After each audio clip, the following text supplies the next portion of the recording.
2 पढ़ने जा रहे हैं हम। प्रश्न नंबर 1 है, इसके पहले हमने उदाहरण नंबर 2 और उदाहरण नंबर 3 जो है पढ़ चुका है मिडिल क्लास में। प्रश्न नंबर 1 है, निम्न द्विघात बहुपद के शून्यक ज्ञात कीजिए और शून्याङ्कों और गुणांकों के बीच संबंध की सत्यता की जांच कीजिए। और पहला ही प्रश्न है प्रश्नावली 2.2 का, जो कि वर्ष 2020 में आ चुका है। 2020 में x पर 2 की घात माइनस 2x माइनस 8, इसका हमको शून्यक निकालना है पहले, उसके बाद शून्यकों और गुणांकों में संबंध की दर्शाना है। चलो देखते हैं इसको हल में आप प्रश्न को एक बार जैसे का वैसे उत्तर दीजिए। क्या है बताओ? x पर 2 की घात माइनस 2x माइनस 8, ये हमारा बहुपद है। अब हम इस बहुपद के शून्यक निकालना है, जिसका एक नियम है मध्य पक्ष को तोड़ते हैं। बाकी ये बीच वाला जो पद है और मध्य वाला जो पद है उसको हम 2 भागों में से तोड़ते हैं कि जोड़ने घटाने पे जितना है उतना ही आए, पर गुणा करने पर फर्स्ट और लास्ट में बराबर आना चाहिए। अब यहाँ ध्यान दीजिए अच्छे से, मध्य पद कितना है? 2x, कितना है? 2x मतलब 2 है, तो जोड़ने घटाने पे कितना आना चाहिए? 2, पर गुणा करने पर लास्ट में 8 है और फर्स्ट में कितना है?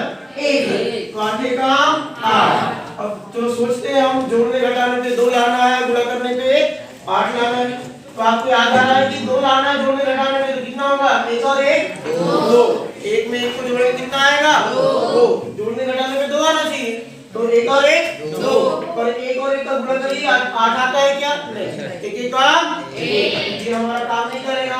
फिर हम और बताइए 2 कैसा आ सकता है? 3 में से आप 1 घटाओगे, कितना आएगा? 2, और 3 का 3, ये भी नहीं आ रहा है। और 4 में आप 2 घटाओगे, तो 4 में 2 घटाओ कितना आएगा? 2 आएगा। और 4 में 2 घटाओ तो 2 आ गया, और 4 और 2 का जब आप गुणा करेंगे तो 4 दूनी 8, मतलब ये बिल्कुल कैसा है? सही है। हमको क्या करना है? 2 के टुकड़े कैसे करना है? 4 माइनस 2, तो 4 में 2 गए तो कितना गया? 2, और 4 दूनी 8, 8 काम 8, मतलब ये गलत हो गया। क्यों? क्योंकि 1 और 1 2 तो होता है, पर 1 का गुणा 1 भी करते हैं तो 1 काम 1 हो रहा है। 3 में 1 घटाते हैं तो भी 2 है, पर 3 का 3, ये भी गलत है। और 4 में 2 घटाएंगे तो 2 आएगा, और 4 दूनी 8, तो सही क्या है? 4 माइनस 2। तो लिख लेते हैं x पर 2 की घात, माइनस है तो माइनस 2 के बदले में क्या लिखना है? 4 माइनस 2, 4 में 2 घटाएंगे तो 2, और 4 दूनी 8, 8 भी आ रहा है। पीछे x है तो x माइनस 8 की माइनस। चलो आगे हम करते हैं, इसको बराबर लगा लीजिए। x पर 2 की घात है तो बोलिए x पर 2 की घात, अब माइनस में गुणा करेंगे 4 में तो माइनस 4, और फिर क्या हो जाएगा? x।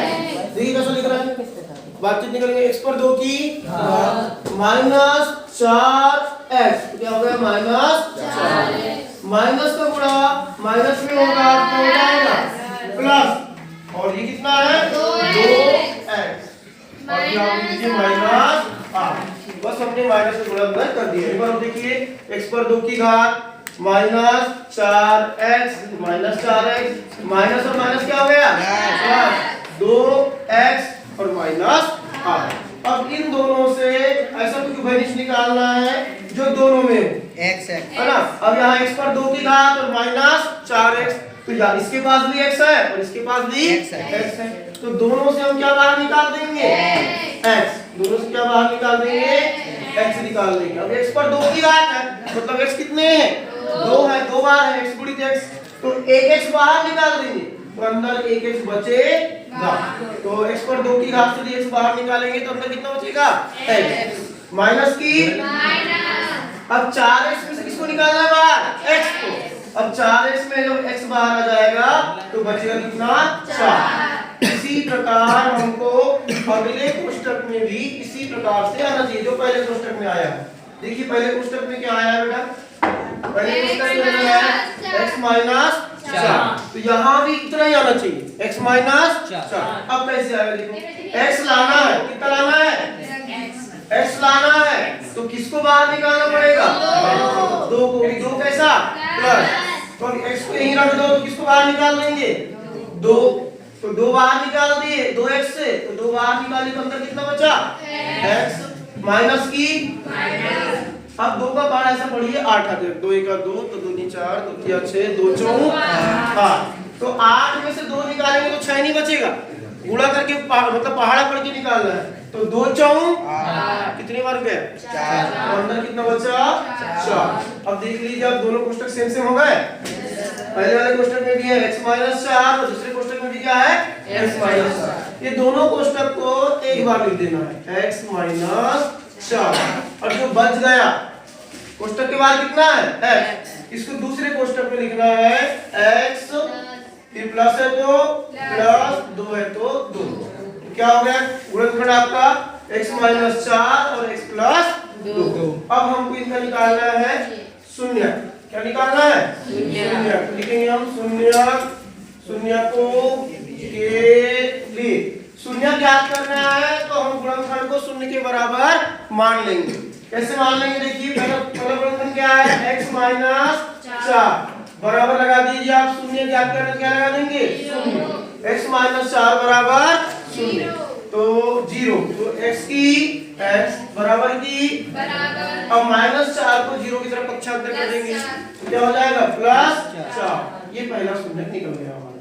इसी प्रकार दूसरा शून्य देख लीजिए, इसी प्रकार लिख दीजिए, कितना है आपको इसी प्रकार x धन 2 बराबर 0, तो x बराबर हो जाएगा अब +2 है, +2 का पक्षांतर करेंगे तो क्या हो जाएगा -2, ये हमारा शून्य निकल गया, 2 शून्य निकल गए।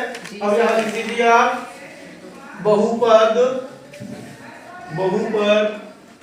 x पर 2 की घात -2x -8 के शून्यक, पहला शून्य कितना है 4, शून्य 4 व -2 है।